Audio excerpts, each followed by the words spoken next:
And now for the Zaitsev variation. H3 and now Should be bishop B7. One move order note is that rook e8 is another way of reaching Zaitsev.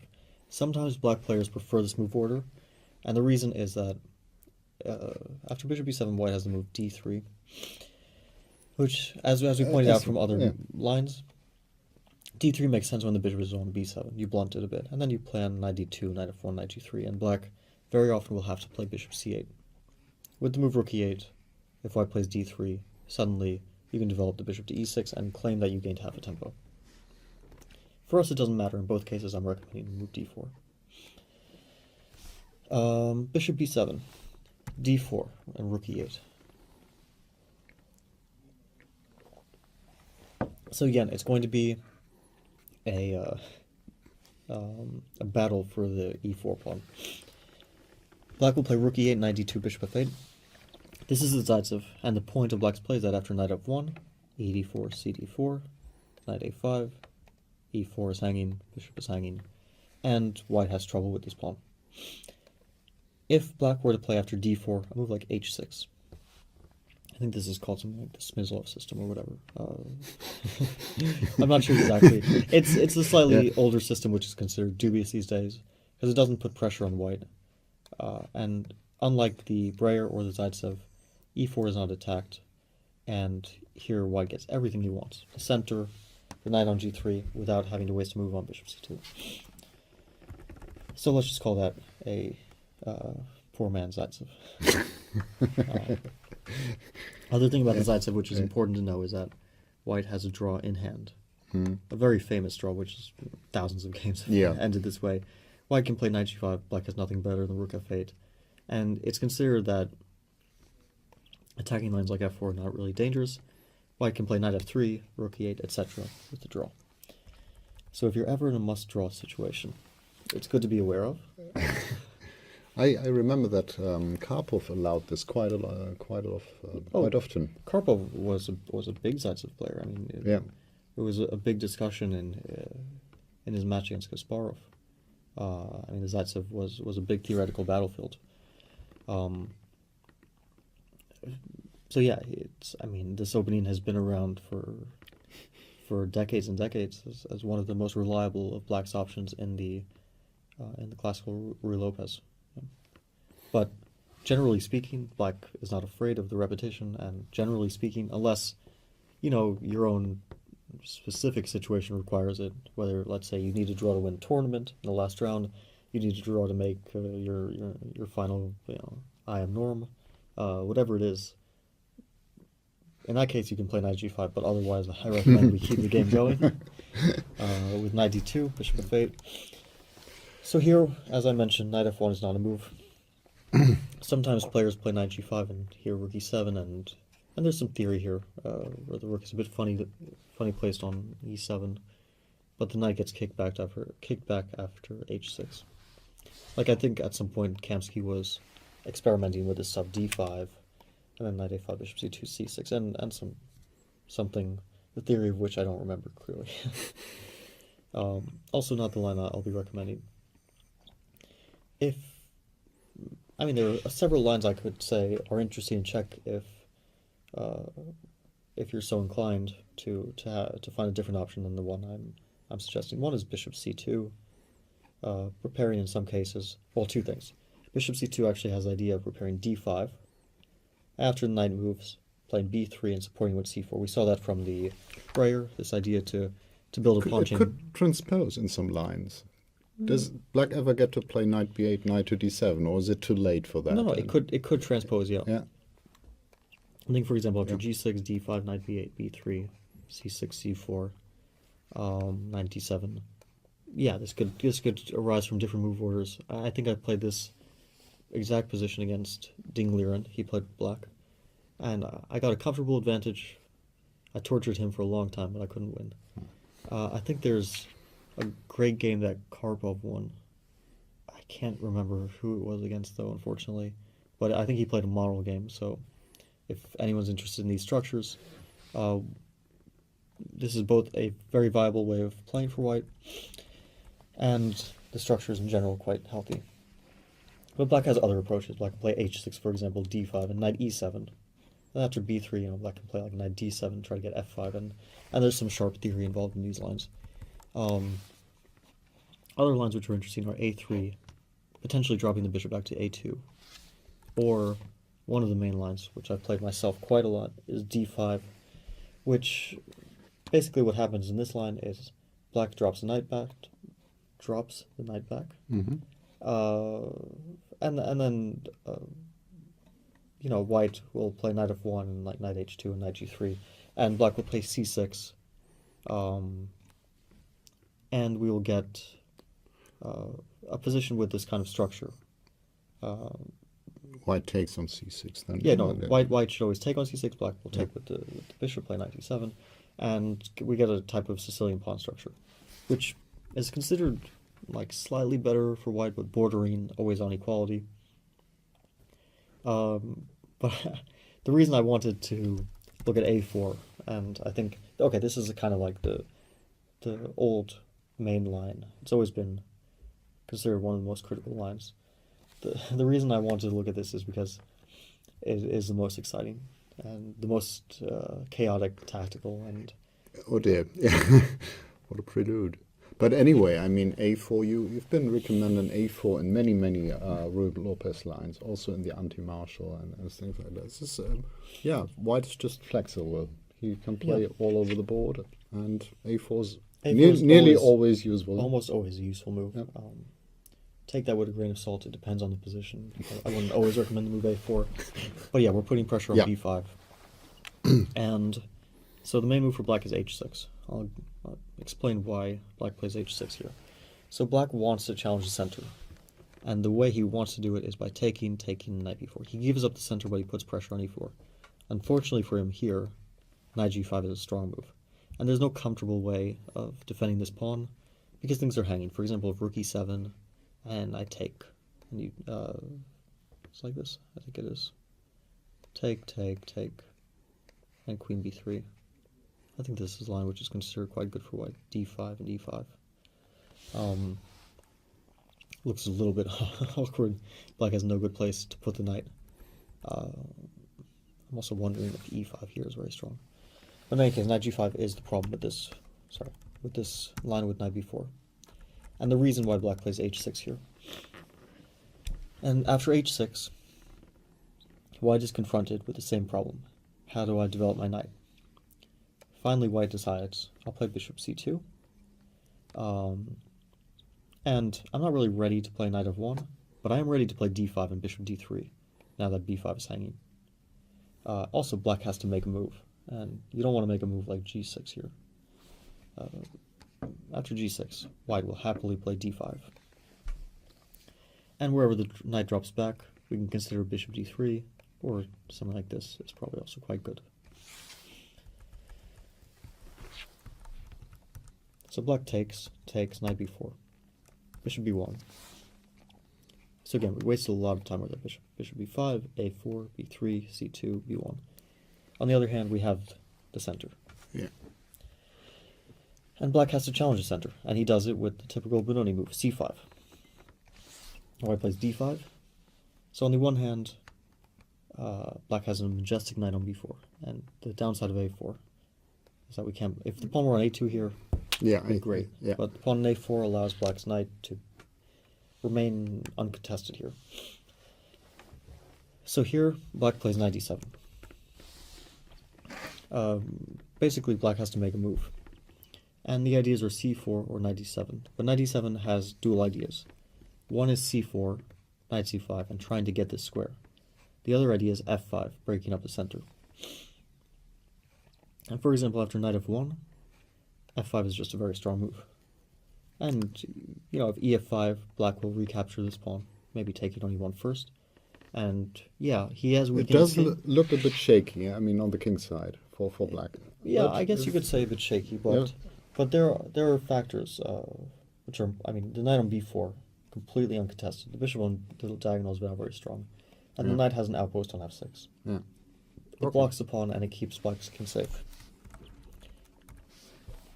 So this has been a place where many world champions, like I mentioned. Was that this wild game? I'm trying to remember Kasparov-Karpov, where Kasparov checkmated Karpov in this spectacular way. Yeah. It was this game, this variation. Okay. Well, this line Couldn't was quite remember. this yeah. line was theoretically contested in their match. Yeah. There's some other beautiful games. Like I'll show one game. Vishy Anand, or at least an idea that Vishy Anand played. Rook a3 is a main move, and an advantage of a4, by the way. an advantage of a4, yeah. The rook one of the many. Yeah. is going to swing over. Yeah. And, for example, very often, white is ready to play knight h2 and rook g3, and you'll notice that these bishops, they look kind of passive. After this knight moves, they're going to be sweeping across the board. And if the e pawn ever disappears, white will have two bishops which are bearing down on black's king. So here black has two main moves. Either he can play c4, and the idea of c4 is, of course, knight c5, knight d3. If black were able to play knight c5 here, it would be great for him. The downside is that we take, and now we have the d4 square. And black has to deal with this problem pawn. Yeah. The old way for black to do it was queen b6. Now the knight goes to f5. The queen is on b6, where it doesn't defend black's king anymore. Black would often try to take advantage of this square. So now he's ready to play knight d3. And if he gets knight d3, he's going to be not just better, but probably close to winning. But we swing our rook over. And if, black just allowed this, but if he had taken on a3, the knight on b4 is attacked. So that's the problem. Yeah, that's the problem. If you go back to a6, I'll play bishop b2 with a very strong initiative. If you go to d3, take. Here I'm wondering, actually, if knight f3 is an option, but I actually think I'm just going to ignore this pawn for now. Play bishop b2, and then I have threats of knight h6 and queen g4. I also have this option, knight h6, gh6, queen g4, bishop g7, queen d7. Probably black doesn't have enough compensation here for the pawn. So yeah, after queen b6, knight f5, usually they were playing knight e5, rook g3. This is a threat, so g6. Knight f3. Suddenly this is attacked. If black creates counterplay with knight e3. And I'm not going to go into all the theory of this position. This is still theory. This is not only just theory, this is hundreds of games of theory. Yeah, well, this is modern theory is practice, yeah. Yeah. I mean, yeah. Well, this was very popular in the early 2000s and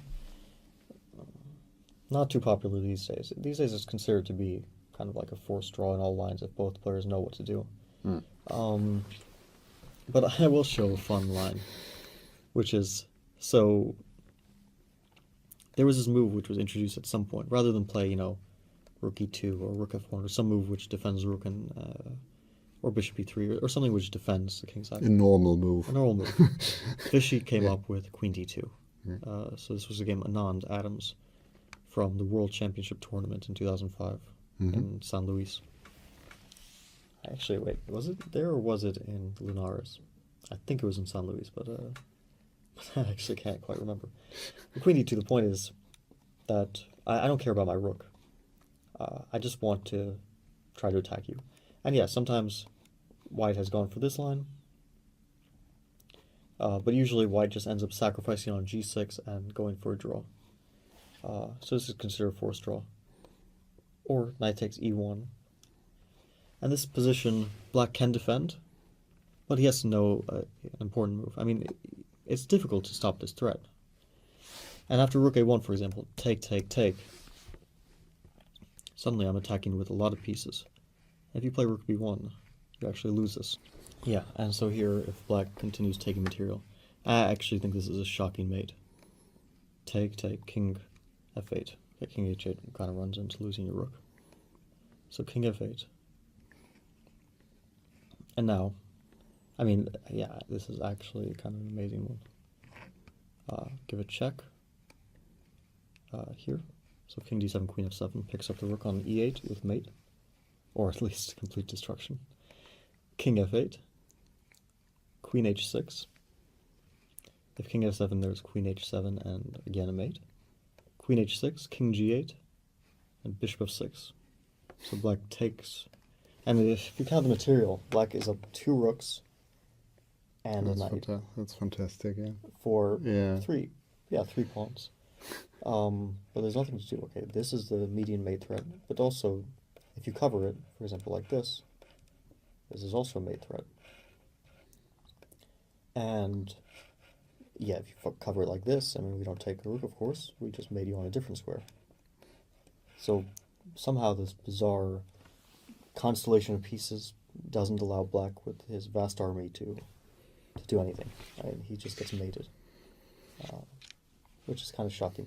Which is why, after queen h6, black has to play the very important move knight d5, and this is a draw. This is a draw. This Okay. is a draw. And a few games have ended this way. Yeah. Basically, And in this position, the knight on d5 controls some crucial squares yeah. and allows black to make a draw. So, It's very sobering, yeah. yeah, But yeah, okay. after knight d4, of course, there are some players who haven't and didn't enjoy the prospect of getting attacked by queen b6, knight f5. And for example, Morozevich played knight e5 against me, which is a logical move. So black is sacking a pawn, but he just gets the d3 square. So the game continued like this: rook a8, queen a8. I took the pawn. Mm. Now there's a threat of knight c7. Oops.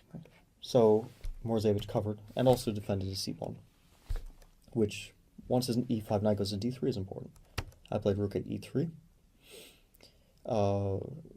So there were tactics, like after knight ed3, if I'm remembering correctly, knight c4 is an important move. Rook c4, take,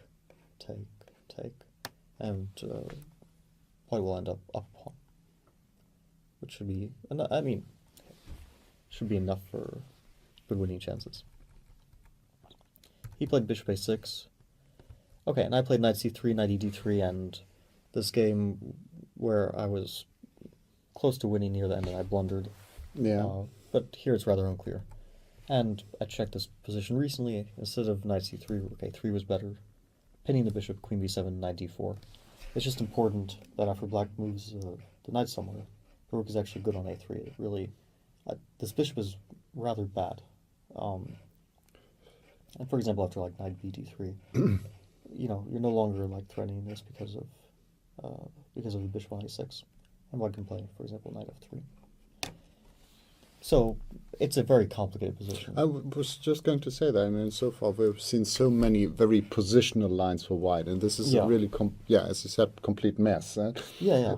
No, it is a complete mess. I wish I could get into the tactical details, into them a bit better, but it would probably take its own separate DVD. I mean, this line is tremendously complicated. So if you decide to go for this with white, I just recommend, well, first of all, don't go for it if you're not comfortable with uncontrollable complications, or if you aren't happy with risking a loss, don't go for it, because no matter what, even if you're well prepared, you definitely risk losing. I mean, you're never 100% prepared, and things might go out of control. But I wanted to show this this kind of nice idea after rook a3. I actually first saw this a long time ago. So black could play f5. This is one of the old main lines. These days it's considered worse than c4. But a long time ago, I noticed this. Well, this was 2006. Long time ago. I noticed that after f5, I was looking for a weapon for white. Yeah. And I noticed a recent game at the time. Did not mean to make g3. Where white played g4, which is a shocking move. At the time it was a novelty, and it was playing the game Kazimjanov against Ivanchuk, another high-level encounter. At the time they were both, Rustam had recently been world champion. He won the 2004 World Championship in Tripoli. Ivanchuk has been a top player for a very long time, and back then he was especially strong. So g4, I mean, it caught my attention. It's such a weird-looking move. The point is simple. After e5, and black takes on d5, the pawn on f5 actually kind of gets in the way of our play. With g4, we are putting the question to black. If you take on e4, I play knight e4, and yeah, you get the same thing. Like you eliminate my center. But after g5, I'm attacking you with everything. Yeah, bishop e1, but also bishop on c1. So these bishops, they might look superficially passive, but I'm attacking you with them. And if you take and I take, you can quickly see the outlines of a devastating attack. Or if you allow me to take, you take back, and then I move my knight, for example, to h2. My rook comes into the game with rook a3, rook g3, rook a3 to g3. My bishops are firing at you. My queen comes to h5. This is actually close to a losing position for black.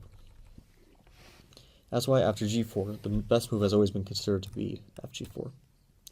And here in the stem game, Rustam Kazmazhanov played hg4, knight e5, g5, and he won an excellent game. But I was looking at this recently, and I noticed some new theory, which I hadn't seen in a long time. After fg4, Islam became very popular, and white started to win like basically all the games with the move knight h2. And so it's a simple idea. White doesn't want to take back with a pawn. White wants to play rook g3, take back with a knight. And the open g file will be very important in the attack. And I know this is an unrelated position to like the Breyer lines that we saw. Yes, one could say that. Like completely unrelated. But I want to point out a similar theme, at least one. The bishop on b7 against the pawn on d5. And this is the basis for white's attack. If the bishop was on d7 and black's knight was on f6, you would see how many more defensive resources black would get. Here the bishop on b7 is out of the fight. So white is attacking right when, at the right exact moment. Right when black is a bit uncoordinated and a bit lacking defenders. So this was the game Saric-Bromberger. Again, a game of Saric. So Quite recent, yeah? Yeah, it's quite recent. This is a recent idea, knight h2. Yeah. If gh3, we don't take. We play rook g3, and I don't want to bring the computer evaluation into this, but I checked it, and it's already kind of close to winning for white. And the reason is, my next moves will be queen h5, knight f3, take on h6, e5. And it's rare that you see an attack where white is literally including every single piece. Yeah. My queen on h5, rook on g3, bishops on b1 and c1 are attacking. Knight on f3, going to g5, rook on g3, and knight coming to g4, attacking h6, sacrificing whatever. White actually attacks with the entire army. Yeah. So it's not a surprise that black quickly gets a losing position here. In the game, he instead played c4. It's a logical move. He wants to play knight d3 at any cost to get this rook out of the game, because if the rook weren't on g3, if it were like on a1, white's attack would be much weaker. He played knight g4, h5. You seem surprised by the move, but by h5. But it's difficult to suggest another move for black. Well, if I'm given one more move, sorry, not rook f3, but rook g3, I'm threatening h6. You'll move your king, and then I'll hit you with knight f3, and e5 will come at some point. I would be desperate. I think I would give a pawn here with knight d3 and hope to survive, but... yeah. Okay, with knight d3, it's a true. pawn, yeah. I mean, it's true. You do eliminate one attacker. Yeah, but just one. Yeah. And next move is rook g3. Yeah. I mean, the fact that you're both getting attacked and you're down material, I mean, it probably means that you're losing this position. So he played h5, knight h2, knight e5. He was trying to sack a pawn, but he just wanted to get a knight on d3, which is understandable. Yeah. Queen takes h5. So give me one more move to play rook g3 and I'll be winning. He played knight d3. And here Saric made a mistake with the natural recapture bishop d3. Which is an understandable move. I'm pretty sure that after knight d3 he was calculating like knight df3. He was probably happy with the rook sack because white gets a mating attack. But there was this position to b4 and the game kind of spiraled out of control, although he did win. Instead of that, a winning move is rook takes d3. So if black takes with the c pawn, I play f4. Yeah, I sacked in exchange, But wherever your knight goes, I'll take back, which means I have 2 pawns. And for example, if like, I don't know, knight f7, bishop d3, I'm threatening e5 and a mate on h7. And materially speaking, I'm actually up material. Usually a piece and 2 pawns is considered more valuable than a rook. For example, queen d6, king g2. I don't even have to rush with this. If, for example, knight h6, I might play knight df3, knight g4. I'm attacking with everything, and I have a material advantage. So that's why after rook d3, black should play knight d3. But here the problem is that I have knight df3. It's a very strong move. Better than... It's more important to have the bishop on b1 than the rook on a3. Knight e1, knight g5 is just mate. And in fact, there's no good way to cover this square. Even if bishop e7, like maybe it's the only move that you have. But to be honest, even if I take, and here I include my last pieces in the attack with knight g4, or with king h1, rook g1, I think the attack will be completely devastating. In fact, this itself looks like a very good way of doing it. But that being said, I mean, take this with a grain of salt because it's possible that white has a better way than that. In any case, this position is objectively winning for white. Great stuff. That's really... Yeah, I just wanted to show this G4 it's fantastic. idea. It's fantastic stuff. I mean, G4 has to be analyzed more. Again, this whole line, if the viewer feels like playing it, they need to check it more extensively than what I presented, because I couldn't cover all the vast tactical details. Yeah. But just to give an expression, what's possible in this apparently calm variation with the Zaitsev, also to show the main theoretical directions, and to show, I just wanted to show this idea. I really like this G4, FG4, knight H2, and rook G3. It's very aesthetic. It's very dynamic. I think that it's an example of like how computers also improve how humans play, because they show us the tactical possibilities. And I like the fact that this G4 move was not recently discovered, that it was discovered 13 years ago, and only recently improved on with this move knight H2. And one more sentence on this variation. Where did you say it was a forced draw?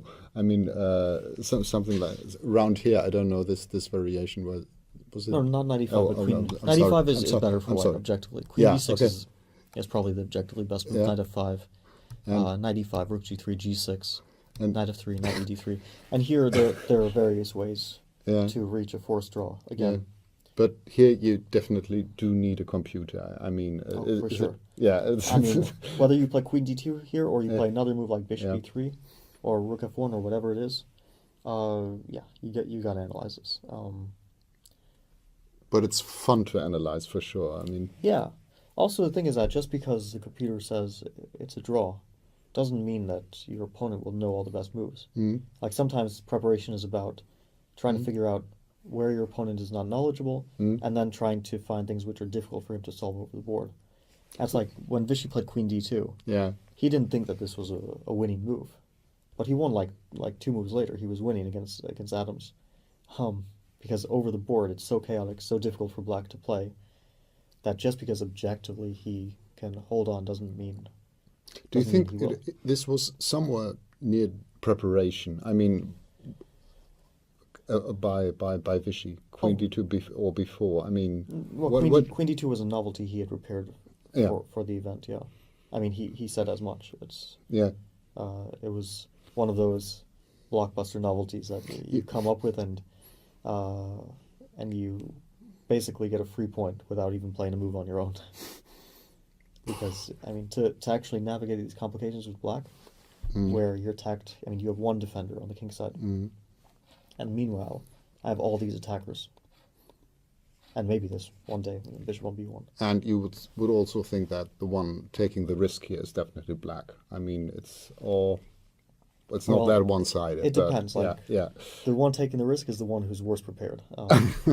Because I don't think any human, whether you're Garry Kasparov or you're the average strength club player, no matter who you are, you're going to struggle to figure this position out unless you have a good knowledge of it. So I recommend that if you play this line, check it well and be prepared. And have fun. And have fun, because it's a fun position. I mean, how often do you get to see a direct attack on the king like this with all the pieces? Okay.